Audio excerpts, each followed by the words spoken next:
If this was a country that ruled undead and controlled monsters, it was better not to expect common sense. It would be foolish to assume the leader of the delegation looked human. Okay, brace yourselves. Don't do anything that could offend them. Yes, sir. Hearing their reply, Zanak tensed his core. The delegation had passed through several towns on the way to the capital. He had an idea of its makeup. There were 5 carriages. Each was drawn by sinister horse-like monsters. Monsters guarded the area around them. Many were death cavaliers, but there were other kinds as well. He didn't know what they were called or how dangerous they were, but whether he knew or not, his job was the same. This was a delegation sent by the King of Darkness. He had to make sure they weren't offended in any way. A death cavalier, probably the same one as earlier, came forward from the approaching delegation. Sorry to have kept you waiting. Lady Albedo, the leader of the delegation and King of Darkness Aints, Ulgaun's closest aide, said she doesn't mind meeting you. Right this way, Prince Zanak. Zanak signaled to the knights that they should stand by. He stepped forward. Honestly, he was scared. He was walking among types of monsters he had never seen before. Still, he had royal family backbone. Zanak would probably be king soon. He would no doubt meet this representative more than once. He couldn't humiliate himself. On the contrary, he had to sell himself. He wanted this lady to report back with the knowledge that the Rey Esti's kingdom was a great country. Sweating uncomfortably, Zanak dismounted from his horse. He stood before a carriage. This is the leader of the delegation, Lady Albedo. He put all his energy into making sure his face didn't flinch, no matter how horrifying the monster appeared. The carriage's door opened. A figure made a leisurely exit. She was beautiful. No, Zanak had no other words to describe her. He could only call her a peerless beauty. Surely no one could be as beautiful as Rena. That's what he had always thought, but apparently he had been mistaken. Rena had a brighter beauty. Albedo's beauty was darker and more bewitching. She placed a foot on the step. The faint tap of her heel brought Zanak back to reality. He immediately dropped to one knee and bowed his head. Though she was a representative from a foreign country, it might seem pitiful for the prince to take a knee. But considering the power difference between the kingdom and the nation of darkness, it was the correct move. The kingdom didn't need pride right now, it needed benefit. Would you please raise your head? A gorgeous voice wafted toward him from above. As you wish. When he looked up, the beautiful woman was gazing down at him with a gentle smile. It was the attitude of a person used to being superior. But was she human? Zanak examined her without moving his eyes. First, he noticed the wings sprouting from her hips. Were they from a magic item or something else? And what about the horn-like things on her forehead? They could have been magic items, or she could have been a grotesque. Either was possible, considering she was from the Nation of Darkness. I am Albedo, a representative from Aints Ulgaun, Nation of Darkness. I'll only be here for a few days, but I am happy to meet you. Now then, please stand, Prince. We can have you kneeling all day. Thank you. Even as he was standing, Zanak was thinking, here's a problem. He was speaking directly to her, but he had been told only the name Albedo. Did that mean she didn't have any other names? In the kingdom and the empire, common people had 2 names and nobles had 3-4 including their nobiliary name. The royal family had 4-5 including their nobiliary name. That was why the kingdom's nobles scoffed at Jerkniv Rune Farlord Elnix, who had only 4 names. They claimed he was not royalty. But would they behave as foolishly when they encountered someone with a name that sounded assumed or unofficial? Zanak wanted to believe that his worry was unnecessary, but he couldn't rule it out completely. After all, many nobles had died on the battlefield. Many houses lost their leader and retainers. For many families, the next in line to rule was the spare of the spare. Spares of spares. People he had few hopes for had managed to ascend to the highest ranks of nobility. They lacked elegance and knowledge. They hadn't been given that kind of education. Usually, the upper members of the factions would advise those sorts of people, but due to the war, no one had the wherewithal. As a result, buffoons had been thrown into those roles. This allowed more buffoons to meet with one another, and buffoon factions were born. Overall, the quality of the kingdom's nobles dropped precipitously. Under those circumstances, would they be able to welcome a woman named Albedo with proper manners? If you'll excuse me, by what name should we call you, Lady Albedo? It was a rather forced question.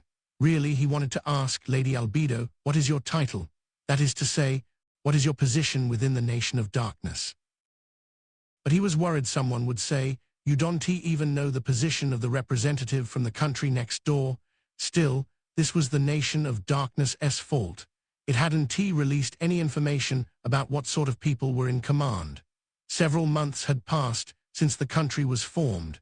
They had mainly been working domestically, and this appeared to be their first active effort in diplomacy. All Zanak knew about Albedo was what he had just been told, that she was the leader of the delegation and the right hand of their king. The Empire must know, but it isn't sharing anything. Well, they must hate us an awful lot if they asked him to use that kind of magic. Albedo seemed to sense his uncertainty and replied, I would hate to seem conceited, but my position is captain of both the floor and domain guardians. Oh, I see.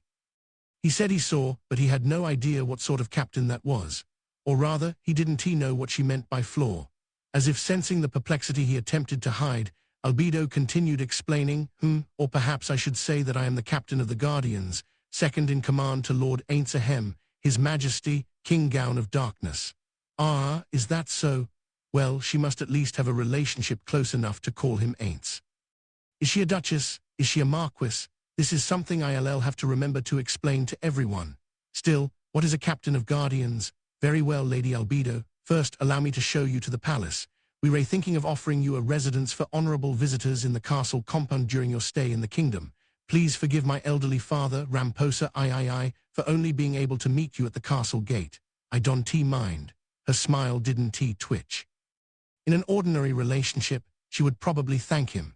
Her attitude conveyed the hierarchy between them. Sweat oozed from Zanak's back because he realized it would be hard to build amicable relations. Also, normally we would ring celebratory bells, but because of a tragedy due to an unfortunate disagreement with another country, we were unable to do so. Please forgive us. We also haven't told the people that you were coming, so I hope you understand that point as well. Of course, that's fine. He couldn't imagine how the people would react if they heard a representative from the Nation of Darkness was here, so he was happy to hear her reply. I suppose I owe her one. The visiting party didn't seem at all concerned that they might get run down by an angry mob.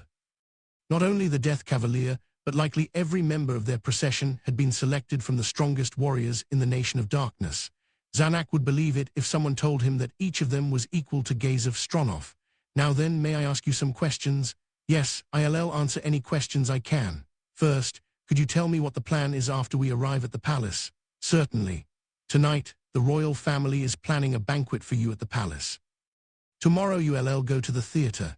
In the evening, there will be a cocktail party with kingdom nobles. The next day the palace orchestra will give a concert, and after that, we've reserved some time for diplomatic negotiations. I see. Do you think it would be possible to add some sightseeing around the capital? Of course. We have a group of elite knights ready to escort you. They were to protect her, yes, but also to keep an eye on her and act as a barricade. Is there something in particular that interests you? It would be necessary to close off the area that day to make sure none of the people came near. No, not really. I am not familiar with the sights of the capital, so it would be wonderful if you would pick a place. Understood. Then I'll make the arrangements. Albedo nodded with a smile.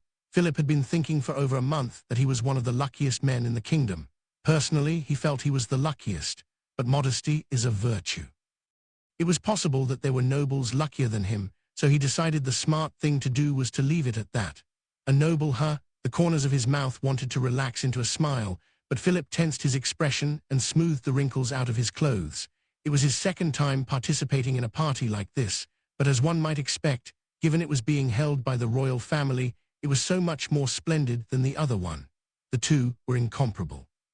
The people participating in this one wore superb, gorgeous clothes. He wondered what a single outfit like that cost. Philip looked down at his own lackluster garments and felt slightly irritated.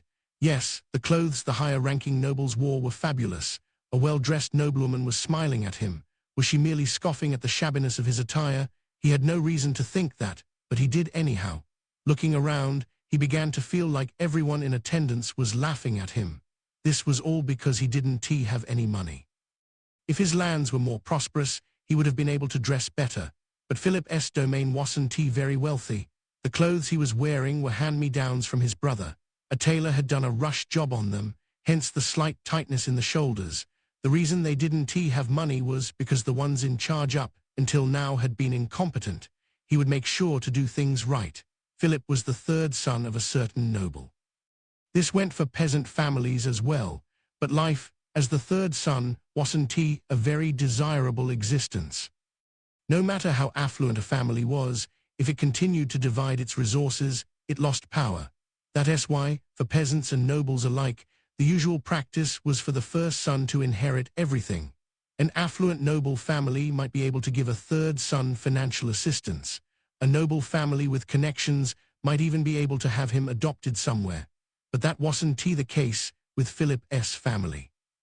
As the eldest son approached adulthood, that is, once his risk of dying of disease decreased, Philip was basically useless. He would either be given a little money and driven out of the household, or be given a shabby home and forced to work like a tenant farmer. Those should have been the only two options awaiting him in life, but instead, he was making his debut in glittering high society. That's why Philip was lucky.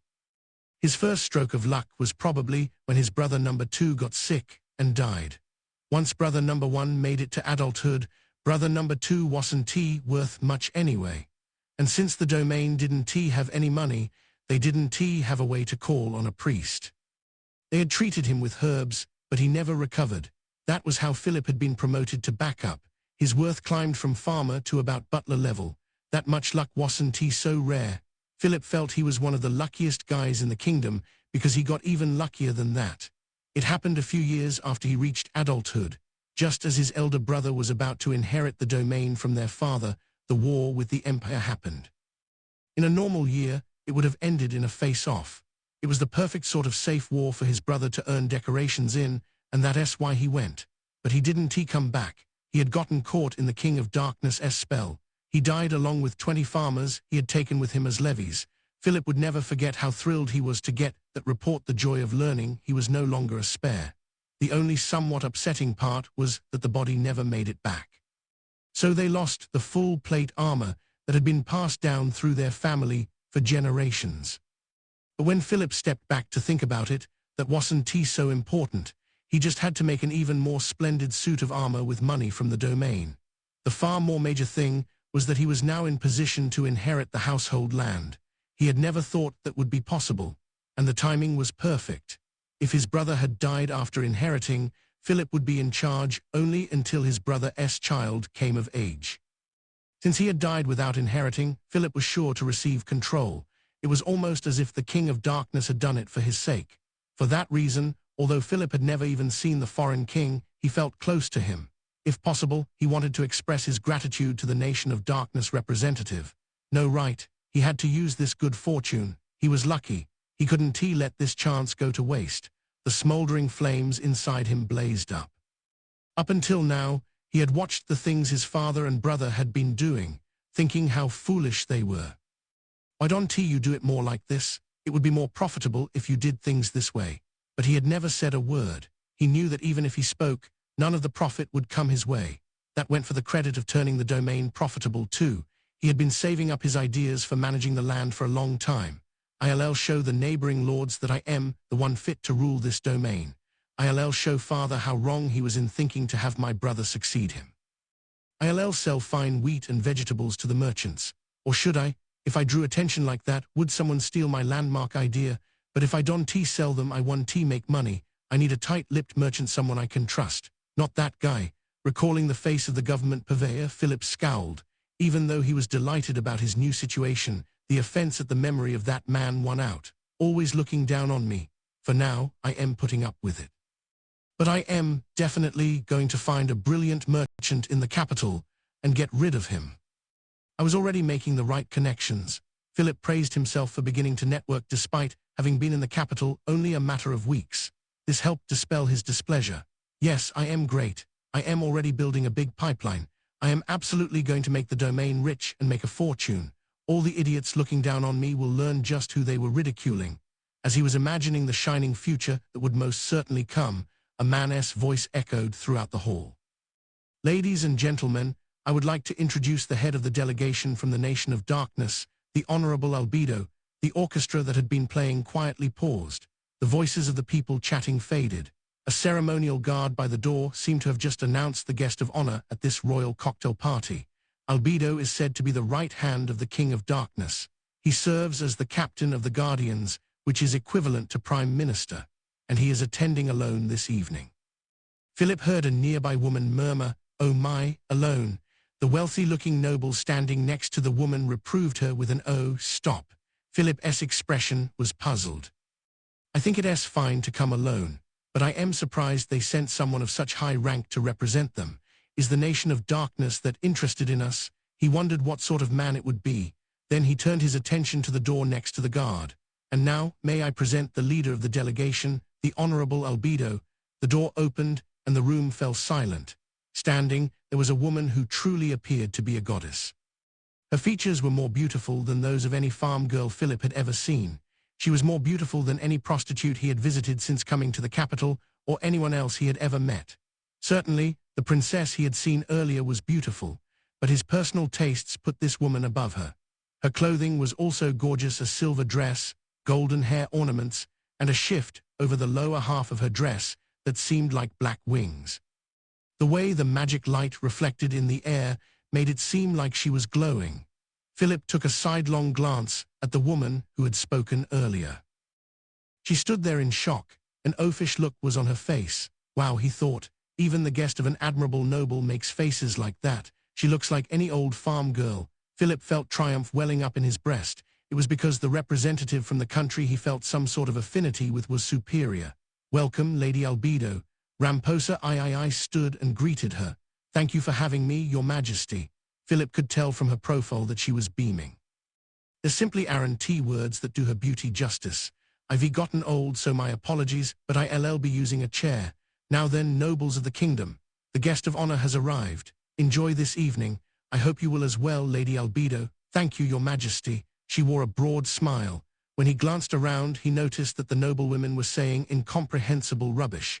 They said things like, "She's not even bowing." He put the nonsense of those vacuous women out of his mind and followed the peerless beauty with his eyes. He wanted to burn the sight of her chatting intimately with Princess Rena onto the insides of his eyelids. It would be amazing if he could make her his own. Of course, he knew that would be difficult. It didn't strike him as necessarily unthinkable. Once his domain became rich, he was sure nobles would try to offer him their daughters. And as it grew richer, he was sure even higher-class women would come for him. It wasn't impossible that the princess, or even the representative, would want him. Philip felt the heat in his loins creeping up. Higher-ranking nobles even had mistresses, apparently. Being with two women that beautiful at once would be amazing. Albedo and Rena, he looked back and forth between them. His fantasy nearly ran away with itself, and he abruptly went to get a drink. He couldn't very well show a bulge in his crotch here. The cold drink sliding down his throat brought him back to his senses. He wondered how they made this ice. It must be magic, but the only people who could use magic in Philip's domain were the priests. They could heal illnesses and wounds, but they charged for it. Did it cost a similar amount to get ice made? Maybe I should tell them that my illnesses and wounds should be healed for free, since they live in my domain. Isn't it strange for a resident of a domain to be taking money from their lord? Philip made a mental note. This would be one of his new measures regarding priests. Thinking about what he should work on first, he could hardly wait to return to his domain and get started. Each of his brilliant ideas would produce golden gleams. When he looked back at Albedo, she was standing alone. There were nobles standing near her, but they didn't seem to know how to break the ice. The nation of darkness, what's going to happen to the Rey Esti's kingdom? What did he care what happened to the kingdom? He was concerned about his own domain. In that case, Philip's thought gave him chills. Hey, don't think such dangerous thoughts, but I guess it wouldn't be a bad move. I am just surprised I even thought of it. He could see Albedo's lonely-looking profile. Third is no good. Second is pointless. It won't mean anything unless I am the first. The representative from the nation of darkness looked like she wasn't quite sure what to do with herself. No one was going over to talk with her. Philip had read a book. It said women weren't great at handling that sort of situation. I need to get in there. There aren't any returns if you wager nothing. Forcing a change in the situation gives you the chance to rise up the ranks. I am a lucky man. I need to take advantage of it. Philip's family had belonged to a certain faction for years and years. Counting up from the bottom of the hierarchy was the fastest way to find their house's name. They didn't really seem to be getting any benefits from being in that faction. Philip remembered something he had been told recently. A skinny lady had said, "Why not just make your own faction?" He wasn't too sure what to do with the rest of his drink, but having steeled his resolve, he drained it. It was different from the watered-down drinks he had at home. It blazed down his throat and into his stomach. As if propelled by the heat in his belly, he stepped forward. "Lady Albedo, may I have a moment?" When he spoke, she turned to him with a smile. His face was flushed, but not from the alcohol. "Oh, nice to meet you." She furrowed her brow slightly as if thinking. Philip knew immediately what she was waiting for. "My name is Philip." "Huh? Oh, Sir Philip, I mean Lord Philip. It is an honor to meet you." "The honor is mine, Lady Albedo. I am delighted to make your acquaintance." Philip sensed the atmosphere change around them. When he glanced around, he noticed even the upper-class nobles were surprised. Feeling all eyes and ears at this royal cocktail party on him was sheer ecstasy.